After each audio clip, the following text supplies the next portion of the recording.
പക്ഷേ central stadium ഇത്രയധികം ആളുകളെ കൊണ്ട് തിങ്ങി നിറഞ്ഞിരിക്കുന്നു എന്നതും എടുത്തു പറയേണ്ടതാണ്. ഇതിനു മുമ്പ് ഇത്തരത്തിലുള്ള ഒരാൾക്കൂട്ടം നമുക്ക് ദൃശ്യങ്ങളിൽ കാണാം. നിയുക്ത MLA-മാർ ഉൾപ്പെടെയുള്ളവർ, നേരത്തെ രമേശ് പിഷാരടി ഉൾപ്പെടെയുള്ളവരെ കാണാൻ സാധിച്ചു. പാലോട് രവി ഉൾപ്പെടെ ഇപ്പോൾ ഇതുമായി ബന്ധപ്പെട്ട് ചില നിർദ്ദേശങ്ങളൊക്കെ നൽകുന്നുണ്ട്. അതായത് ഈ ക്രമീകരണങ്ങളുമായി ബന്ധപ്പെട്ട നിർദ്ദേശങ്ങളാണ് നൽകിക്കൊണ്ടിരിക്കുന്നത്. ഗവർണർ ഉൾപ്പെടെ ശ്രീ രാഹുൽ ഗാന്ധി ഉൾപ്പെടെ നമ്മുടെ എല്ലാ മുൻ മുഖ്യമന്ത്രിമാർ ഉൾപ്പെടെ എല്ലാവർക്കും ഈ VVIP സോണിൽ വന്നിറങ്ങുന്നതിന് അത്യാവശ്യമായ സൗകര്യമൊരുക്കുന്നതിന് അവിടെ എല്ലാ സൗകര്യങ്ങളും ദയവായി ചെയ്തു കൊടുക്കണം. അവിടെ നിൽക്കുന്ന നമ്മുടെ പ്രധാനപ്പെട്ട എല്ലാ പ്രവർത്തകരും അതിനുവേണ്ടിയുള്ള കർശനമായ നിർദ്ദേശം നൽകി അവിടെ നിന്ന് മാറി നിൽക്കണമെന്ന്.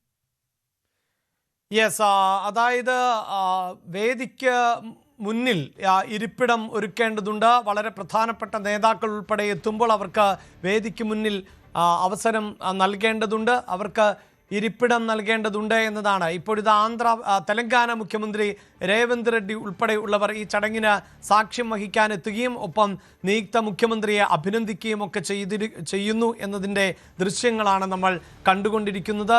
അല്പസമയത്തിനകം ഇവർ ഉൾപ്പെടെയുള്ളവർ ഈ വേദിയിലേക്ക്, അതായത് സത്യപ്രതിജ്ഞ ചടങ്ങ് നടക്കുന്ന സെൻട്രൽ സ്റ്റേഡിയത്തിലേക്ക് എത്തും. അങ്ങനെ കോൺഗ്രസിനെ സംബന്ധിച്ചിടത്തോളം അവരുടെ മുഖ്യമന്ത്രിമാർ, മുൻ മുഖ്യമന്ത്രിമാർ, നിരവധിയായ നേതാക്കൾ, ദേശീയ നേതാക്കൾ, KC വേണുഗോപാൽ ഉൾപ്പെടെയുള്ളവർ, കേരളത്തിൽ നിന്ന് തെരഞ്ഞെടുക്കപ്പെട്ട MP-മാർ അടക്കമുള്ളവർ, അങ്ങനെ വലിയ നിര തന്നെ. ദീപാദാസ് മുൻഷിയുടെ ദൃശ്യം നമുക്കറിയാം. കേരളത്തിൻ്റെ ചുമതലയുള്ള AICCയുടെ ജനറൽ സെക്രട്ടറിയാണ് ദീപാദാസ് മുൻഷി. തീർച്ചയായും അതുകൊണ്ട് തന്നെ ഒരു സംസ്ഥാനം പിടിക്കുമ്പോൾ അത് ചുമതലപ്പെടുത്തുന്ന നേതാക്കൾക്കും വലിയ അഭിമാനമാണ് എന്നതാണ് എടുത്തു പറയേണ്ടത്. ചരിത്രത്തിലെ ഏറ്റവും മികച്ച വിജയം കോൺഗ്രസ് ഇത്തവണ നേടി.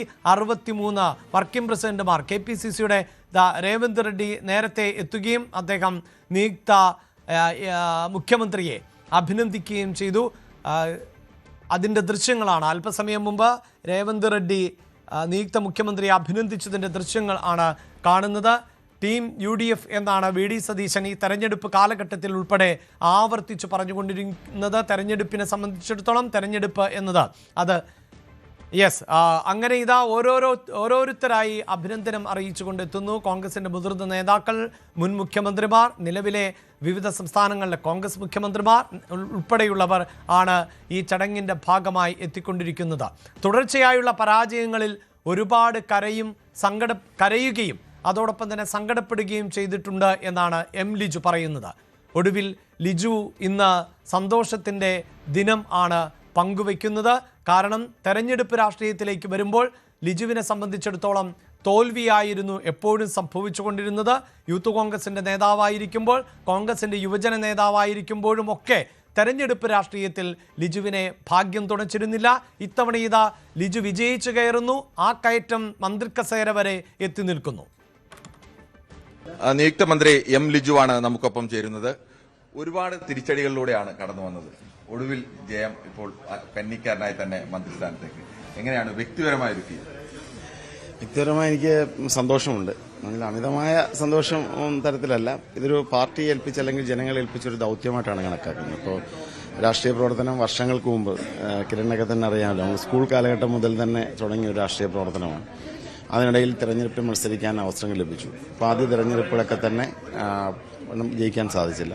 ഇത്തവണ കായംകുളം ജനത നൽകിയ ഒരു അംഗീകാരം, സ്നേഹത്തിൻ്റെ ഒരു അംഗീകാരം നിയമസഭയിലെത്തിച്ചപ്പോൾ തന്നെ പാർട്ടിയും മുന്നണിയും ഒരു മന്ത്രിയാകാൻ അവസരം നൽകിയതിനുള്ള സന്തോഷമുണ്ട്. അത് ഉത്തരവാദിത്വത്തോടെ, സത്യസന്ധതയോടെ, ആത്മാർത്ഥതയോടെ നിർവഹിക്കണമെന്നാണ് ആഗ്രഹിക്കുന്നത്. ഒരു സാധാരണ കുടുംബത്തിൽ ജനിക്കുന്നു. അവിടെ നിന്ന് മത്സരിച്ച തെരഞ്ഞെടുപ്പുകളിലൊക്കെ ആദ്യഘട്ടത്തിലെല്ലാം പരാജയം സംഭവിക്കുന്നു. ഇപ്പോൾ ഒടുവിൽ ജയം. ആ ഘട്ടത്തിലൊക്കെ ഒരു വലിയ ദുഃഖം, ഒരു അച്ഛൻ എന്ന നിലയ്ക്ക്, അമ്മ എന്ന നിലയ്ക്ക് നിങ്ങൾ എങ്ങനെയായിരുന്നു ആ ഘട്ടത്തേക്ക്? വളരെയധികം മാനസികമായ ബുദ്ധിമുട്ടുണ്ടായിരുന്നു. കൂടെ ഉള്ളവരൊക്കെ ജയിച്ചൊരു നിലയിലെത്തുമ്പോൾ ആ സ്വാഭാവികമായിട്ടുണ്ടാകുന്ന ഒരു വിഷമമുണ്ടല്ലോ, അതുണ്ടായിരുന്നു. പക്ഷെ ഇപ്പം അതിൻ്റെ എല്ലാം കൂടെ ഈശ്വരൻ കനിഞ്ഞു. ഒരു സാധാരണ കുടുംബത്തിൽ നിന്ന് ഇത്രയേറെ തിരിച്ചടികൾ വരുമ്പോൾ ആരും പതറിപ്പോവും. ഇനി തുടർച്ചയായി വരുന്നു, അപ്പോഴൊക്കെ പരാജയം ഉണ്ടാകുന്നു. പക്ഷെ അവിടെ എല്ലാം പിടിച്ചു നിന്ന് സമയത്തോടുകൂടി നിന്നാണ് ഇപ്പോൾ ഒരു ജയത്തിലേക്ക് എത്തിയിരിക്കുന്നത്. അമ്മ എങ്ങനെയാണ് ആ സമയത്തൊക്കെ അതിജീവിച്ചത്? എന്റെ മോനെ എന്നെ ധൈര്യം തന്നെ നിർത്തിയത്. അമ്മ വിഷമിക്കരുത് എന്ന് പറഞ്ഞ് ധൈര്യം തന്നു. ഇപ്പൊ ദൈവം ഇരട്ടി മധുരം തന്നു. അമ്മയ്ക്കൊരു പ്രതീക്ഷ ഉണ്ടായിരുന്നോ മകൻ നിരന്തരം അധ്വാനത്തിൽ ജയിക്കുമെന്ന്? പ്രതീക്ഷയുണ്ടായിരുന്നു. എങ്ങനെയാണ് ഈ ഒരു മുഹൂർത്തത്തെ കാണുന്നത്? ദൈവാനുഗ്രഹമായിട്ട് കാണുന്നു. വളരെയധികം സന്തോഷം. മക്കളുടെ തന്നെ നിങ്ങൾക്ക് ചിലപ്പോ ആദ്യ തെരഞ്ഞെടുപ്പിലൊക്കെ അത്ര നല്ല ഓർമ്മ കാണില്ല, ചെറിയ ഓർമ്മയാണല്ലോ. ഇപ്പം ഈ ഒരു തെരഞ്ഞെടുപ്പ് കാലത്തൊക്കെ എങ്ങനെയാണ് നിങ്ങൾക്ക്? സ്ട്രെസ്ഫുൾ ആയിരുന്നു, ടെൻഷൻ ഉണ്ടായിരുന്നു എല്ലാവർക്കും. പക്ഷെ അച്ഛനിൽ വിശ്വാസമുണ്ട്. അപ്പോൾ എല്ലാവരും കൂടെ നിൽക്കുന്ന ഒരു ഉറപ്പുണ്ടായിരുന്നു ഞങ്ങൾക്ക്. അപ്പം ആ ഒരു വിശ്വാസം. ഈ തെരഞ്ഞെടുപ്പ് ഘട്ടത്തിലൊക്കെ അച്ഛൻ കരയുന്ന വിഷയമൊക്കെ വലിയ വൈറലായി, ജനങ്ങളെല്ലാം കണ്ട്. അത് കണ്ടപ്പോ മോക്ക് എന്താ തോന്നിയത്? വിഷമമുണ്ടായി. കാരണം അച്ഛൻ അങ്ങനെ കരയുന്ന ഒരാളല്ല. അച്ഛൻ യൂഷ്വലി എല്ലാം സ്വന്തമായിട്ട് അച്ഛൻ ഞങ്ങളുടെ അടുത്ത് എല്ലാവർക്കും ഓക്കെ സാരമില്ല, എല്ലാം ഇനി ബെറ്റർ ആവാനുള്ള ഒരു ഓപ്പർച്യൂണിറ്റി ആയിട്ടാണ് അച്ഛൻ എല്ലാം കണ്ടിട്ടുള്ളത്. അപ്പോൾ അച്ഛൻ കാര്യം ഞങ്ങൾ വിചാരിച്ചില്ല, കണ്ട വിഷമമുണ്ട്. മോളെങ്ങനെയാണ് വിജയത്തെ കാണുന്നത്? സന്തോഷമുണ്ട്. ഇത് കൂട്ടുകാരൊക്കെ എന്ത് പറയുന്നു?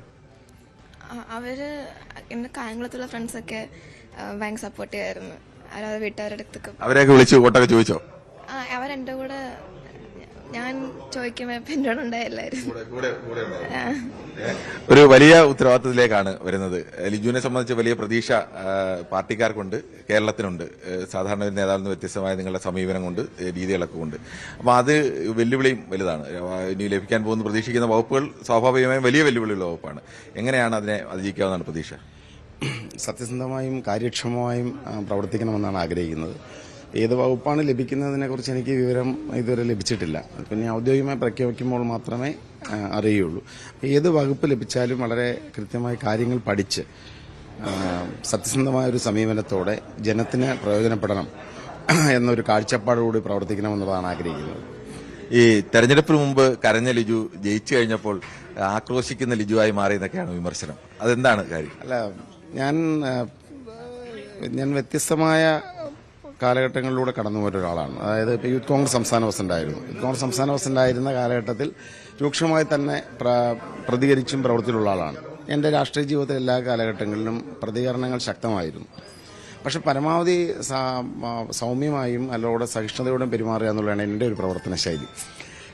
തെരഞ്ഞെടുപ്പ് സമയത്തും ജനങ്ങളോടുള്ള സമീപനം അങ്ങനെ തന്നെയായിരുന്നു. പക്ഷെ ഞാൻ രൂക്ഷമായി പ്രതികരിച്ച ഒരു സന്ദർഭം തികച്ചും വ്യത്യസ്തമാണ്. കാരണം ഞാനൊക്കെ നമ്മൾ നേരത്തെ പറഞ്ഞതുപോലെ ചെറുപ്പം മുതൽ ഈ കോൺഗ്രസ് വിശ്വാസിയായി മുന്നോട്ട് പോയതാണ്. അപ്പോൾ ഇവിടെ മുഖ്യമന്ത്രി സ്ഥാനവുമായി ബന്ധപ്പെട്ട വിവാദമുണ്ടായി. അപ്പോൾ പ്രകടനങ്ങൾ ഒക്കെ നിരവധി നടക്കുകയുണ്ടായി. ഞാൻ അതിനെല്ലാം അതൊന്നും ഒരു തെറ്റായ കാര്യമല്ല, കാരണം അത് പ്രകടനങ്ങൾ നടക്കണം. പക്ഷെ പ്രകടനങ്ങൾ നടക്കുമ്പോൾ മറ്റ് നേതാക്കന്മാരെ ആക്ഷേപിക്കുക, അല്ലെങ്കിൽ നേതാക്കന്മാരുടെ ശ്രീ കെ സി വേണുഗോപാലിൻ്റെ ഫ്ലെക്സ് കീറുന്നു, ശ്രീ വി ഡി സതീശൻ്റെ ഫ്ലെക്സിൽ വന്ന് ചിലർ തുപ്പുന്നു, അല്ലെങ്കിൽ രമേശ് ചെന്നിത്തലയെ സമമാധ്യമങ്ങൾ ആക്ഷേപിക്കും. ഞാൻ പറഞ്ഞത്, നമ്മളൊരു തീരുമാനമെടുക്കാൻ കോൺഗ്രസ് ഹൈക്കമാൻഡിനെ ചുമതലപ്പെടുത്തി. ശ്രീ രാഹുൽ ഗാന്ധിയും മല്ലികാർജ്ജുന ഖാർഗെയും തീരുമാനമെടുക്കും. അപ്പോൾ ആ തീരുമാനത്തിൽ നമ്മൾ വിശ്വസിക്കുന്നതിന് പകരം നിങ്ങൾ മറ്റുള്ളവരെ ആക്ഷേപിക്കുന്ന രീതി ശരിയല്ല. ആ ആരാധകരോടാണ്, അത്തരത്തിലുള്ള ആളുകളോട്. അല്ലാതെ ഇപ്പോൾ കോൺഗ്രസിന് സിന്ദാബാദ് വിളിക്കുന്നവർ, നേതാക്കന്മാർക്ക് സിന്ദാബാദ് വിളിക്കുന്നവർ, എൻ്റെ നേതാവ് വരണമെന്ന് ആഗ്രഹിക്കുന്നവർ, കോൺഗ്രസിന് വേണ്ടി പോസ്റ്റർ ഒട്ടിച്ചവരും പ്രചരണം നടത്തിയവരും, അങ്ങനെയുള്ളവരെ കുറിച്ചല്ല പറഞ്ഞത്. ഞാൻ പറഞ്ഞത് ഇങ്ങനെ പോസ്റ്റർ കീറുന്നവർ, ഫ്ലെക്സ് ചെയ്യുന്നവർ, അസഭ്യം പറയുന്നവർ, നവമാധ്യമങ്ങളോട് ആക്ഷേപിക്കുന്നവർ, കോൺഗ്രസ് പ്രസ്ഥാനത്തെ നാണം കെടുത്തുന്നവർ, അങ്ങനെയുള്ളവരെ കുറിച്ച് പറഞ്ഞപ്പോൾ ചിലപ്പോൾ ഞാൻ എൻ്റെ മനസ്സിൽ ഉണ്ടായ രോഷം. കാരണം എനിക്കറിയാവുന്ന അതിൽ പല ആളുകൾ, ഇപ്പം നമുക്കറിയാം, ചില സ്ഥലങ്ങളിൽ ഫ്ലെക്സ് വെച്ച CPM പ്രവർത്തകരാണ്, അല്ലെങ്കിൽ പ്രകടനങ്ങൾക്കിടയിൽ കയറി ചെയ്യുന്ന പലരും അറിയാവുന്ന പോലും ആളുകളല്ല. അപ്പോൾ അത് കോൺഗ്രസിനകത്ത് അന്തചിത്രം ഉണ്ടാക്കാൻ നടത്തിയൊരു ശ്രമമായിട്ടാണ് ഞാൻ അതിനെ കണ്ടത്. അല്ല, ഞാൻ ഏതെങ്കിലും ഒരു നേതാവിനെ പോലും ഇന്ന ആളാവണമെന്ന് പറഞ്ഞുകൊണ്ടല്ല നടത്തിയത്. അപ്പോൾ അതിൻ്റെ രോഷം എൻ്റെ ശരീരഭാഷയിൽ പ്രതിഫലിച്ചു, സംസാരത്തിൽ പ്രതിഫലിച്ചു. അതൊരു സ്ഥിരം ശൈലിയല്ല. ഈ വൈകാരികത വരുമ്പോൾ അത് മുഖത്ത് പ്രകടമാകുന്നു.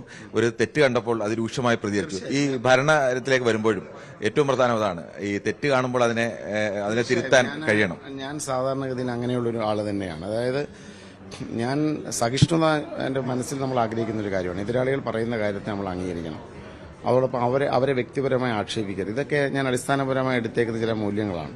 പക്ഷേ തെറ്റാണ് എന്ന് പരിപൂർണമായി ബോധ്യമുള്ളൊരു കാര്യത്തോട് രൂക്ഷമായി പ്രതികരിക്കേണ്ട ആവശ്യം ചിലപ്പോൾ ഉണ്ടാവും. ഞാൻ എത്രയോ തവണ മുൻകാലങ്ങളിലും രാജ്യത്തെ വർഗീയ ശക്തികൾക്കെതിരെ ഞാൻ സംസാരിച്ചിട്ടുണ്ട്, അല്ലെങ്കിൽ ജാതി സ്പർദ്ധ ഉണ്ടാക്കാൻ ശ്രമിക്കുന്നവർക്ക് എൻ്റെ രൂക്ഷമായി സംസാരിച്ചിട്ടുണ്ട്. അപ്പം എൻ്റെ മുൻകാല പ്രതികരണങ്ങളുടെ ഇതെല്ലാം തന്നെ യൂട്യൂബിൽ ലഭ്യമാണ്. അപ്പോൾ അത് ഒരു കാര്യം. പക്ഷേ ജനങ്ങളത്തെ സംബന്ധിച്ച് ഞാൻ അത്തരത്തിലൊരു രൂക്ഷമായി അല്ലെങ്കിൽ ശരീരഭാഷ മോശമായി പ്രതികരിച്ചപ്പോൾ നിരവധി മനുഷ്യർ എന്നോട് പറഞ്ഞു, ലിജുവിൽ നിന്ന് ഇതല്ല പ്രതീക്ഷിക്കുന്നത്. പറഞ്ഞ കാര്യം കുറച്ചുകൂടെ സൗമ്യമായും പിന്നെ സമചിത്തതയോടും പറയാം. ഞാൻ അതിനെ ഒരു ഉപദേശമായി തന്നെ കണക്കാക്കുന്നുണ്ട്. അപ്പോൾ ജനം പ്രതീക്ഷിക്കുന്ന രീതിയിൽ പെരുമാറുക എന്നുള്ളതാണ് കാര്യം. പക്ഷേ ആ പറയുന്ന കാര്യങ്ങൾ എനിക്ക് അതിനോട് അന്നും പറഞ്ഞതും ഇന്ന് പറഞ്ഞതും ഇതാണ്. ആക്ഷേപിക്കുന്ന തരത്തിൽ മറ്റുള്ള നേതാക്കന്മാരെ ആക്ഷേപിച്ച് അവരെ വ്യക്തിഹത്യ ചെയ്യുന്ന ആരാധകരോട് അടങ്ങണമെന്ന് പറഞ്ഞത് ഇപ്പോഴും നിലനിൽക്കുന്നതാണ്. അതിനുകൊണ്ടാണ് ഞാനതിൽ ആ തിരുത്തലും വരുത്തുന്നത്. പക്ഷേ പറയുന്നത് കുറച്ചുകൂടെ സമചിത്തതയോടാവണമെന്നുള്ള നിരവധി സുഹൃത്തുക്കളുടെ അഭിപ്രായത്തെ ഞാൻ സ്വീകരിക്കുന്നുണ്ട്. അത് തീർച്ചയായും ഇനിയുള്ള കാര്യത്തിലും അങ്ങനെ തന്നെയായിരിക്കും. പക്ഷെ പറഞ്ഞ കാര്യം ഒരു തിരുത്തലിന് വിധേയമാകേണ്ട കാര്യമില്ല. പക്ഷെ നവമാധ്യമങ്ങൾ പലരും ഈ പറഞ്ഞതിന്റെ അഗ്രം മാത്രം എടുത്ത് അത്തരത്തിൽ തെറ്റായ രീതിയിൽ അതിനെ വ്യാഖ്യാനിച്ചു. അതൊക്കെ സ്വാഭാവിക പോസ്റ്റ് ട്രൂത്ത് കാലഘട്ടത്തിലൊക്കെ സ്വാഭാവികമല്ല. അതിനെ നമ്മൾ അങ്ങനെ കണ്ടിട്ടല്ലേ കാര്യം. എന്തായാലും മന്ത്രി എന്ന നിലയ്ക്ക് ഒരു മികച്ച ഭരണം കാഴ്ചവെക്കാൻ കഴിയട്ടെ എന്ന് ആശംസിക്കുന്നു. ഓക്കെ. യെസ്, ലിജു തന്റെ കന്നി ജയത്തെ തന്നെ മന്ത്രിസഭയിലേക്ക് എത്തുന്നു എന്നുള്ളതാണ്. തുടർച്ചയായ തോൽവികൾ ആയിരുന്നു ലിജു തെരഞ്ഞെടുപ്പിൽ നേരിട്ടത് എന്നതാണ് എടുത്തു പറയേണ്ടത്. 2011 അമ്പലപ്പുഴയിൽ നിന്ന് മത്സരിച്ചിരുന്നു, 2016 കായംകുളത്ത് മത്സരിച്ചു, 2021 വീണ്ടും അമ്പലപ്പുഴയിലേക്ക് വന്നു. പിന്നീട് ഈ തെരഞ്ഞെടുപ്പിന് മുന്നിൽ കണ്ടുകൊണ്ട് അമ്പലപ്പുഴയെ കേന്ദ്രീകരിച്ചുകൊണ്ടായിരുന്നു ലിജുവിന്റെ പ്രവർത്തനം. അവിടെയാണ് ജി സുധാകരൻ സ്ഥാനാർത്ഥിയായി വന്നതോടെ അവിടെ നിന്ന് വീണ്ടും കായംകുളത്തേക്ക് മാറേണ്ടതായി വന്നു. സിറ്റിംഗ് MLA ആയ യു പ്രതിഭയെ പരാജയപ്പെടുത്തിക്കൊണ്ടാണ് ലിജു വിജയിച്ച് കയറിയത് എന്നതാണ്. തുടർച്ചയായ തോൽവികളിൽ തെരഞ്ഞെടുപ്പ് വേദികളിൽ ഉൾപ്പെടെ പ്രസംഗങ്ങളിൽ പോലും വിതുമ്പിക്കൊണ്ട് വോട്ട് ചോദിച്ചു എന്നതായിരുന്നു അന്ന് ഏറെ ചർച്ച ചെയ്യപ്പെട്ടത്. പിന്നീട് ഇതാ ലിജുവിന് വിജയിച്ച് കയറാൻ സാധിച്ചു. അങ്ങനെയുള്ള കന്നി ജയത്തിൽ ഇരട്ടി മധുരം ആണ് ലിജുവിനെ സംബന്ധിച്ചിടത്തോളം മന്ത്രിസ്ഥാനം എന്നത്. ഇപ്പോൾ കൂടുതൽ വാർത്തകൾക്ക് News 18 Keralam YouTube channel subscribe ചെയ്യുക.